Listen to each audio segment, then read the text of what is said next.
Being able to express how we feel is one of the most important things we can learn in a new language. Our emotions are what make us us, and if we can't express them, we can't really connect to those around us. So if you're learning Portuguese and you've ever been stuck for words with how to describe how you feel, then this video is for you. Give this video a thumbs up if you're excited for this lesson, and let's get into it. So what is going to prompt you to talk about your feelings in Portuguese? It's going to be the phrase, are you okay? The most simplest one for this is, estás bem? Now, we are going to use the verb estar a lot here because it's the verb to be, but the one that applies to temporary situations. And thankfully, our moods and emotions, they are temporary, so we'll be using estar to describe them. But notice how I pronounce this phrase. Estás bem? You can hear how that first E is barely recognizable. You can hardly hear it. This is very common in Portuguese, chopping off certain letters and certain sounds. I did do a whole video about it over here, so check that one out next if you haven't seen it. But just notice it for now. We are not going to stress the E that comes before estás. Some other questions that might prompt a conversation about feelings are: como te sentes? O que aconteceu? Passa-se alguma coisa? So now it's time to answer. We need the verb estar again to say I am, okay? So we conjugate it to the first person. It's an irregular verb, so it looks a bit funny, but the word is estou for I am.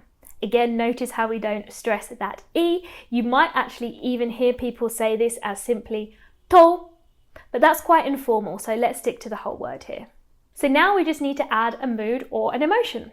Now we do have to remember that in Portuguese, adjectives are mostly gendered. So you'll need to choose the correct ending, whether you identify as male or female.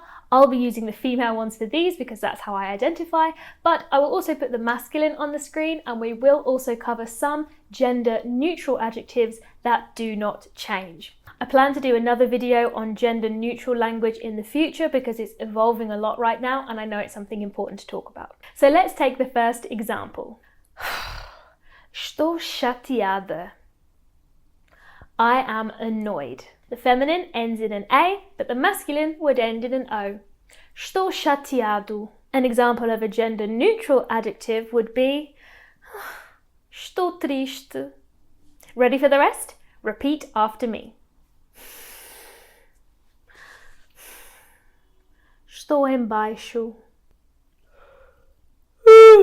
Estou cansada. Estou esgotada.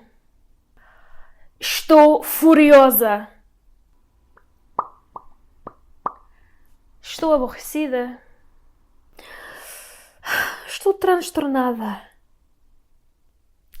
Estou feliz. Estou contente. Estou entusiasmada. Estou ansiosa. Estou bêbada. Estou em paz. Estou tranquila. Estou farta. Estou sonolenta.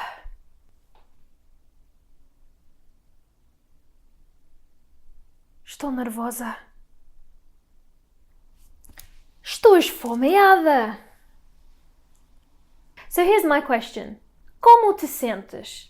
Let me know in the comments in Portuguese and show me exactly what you've learned. I'll be back at the same time next week for another quickfire lesson to power up your Portuguese. Ciao for now.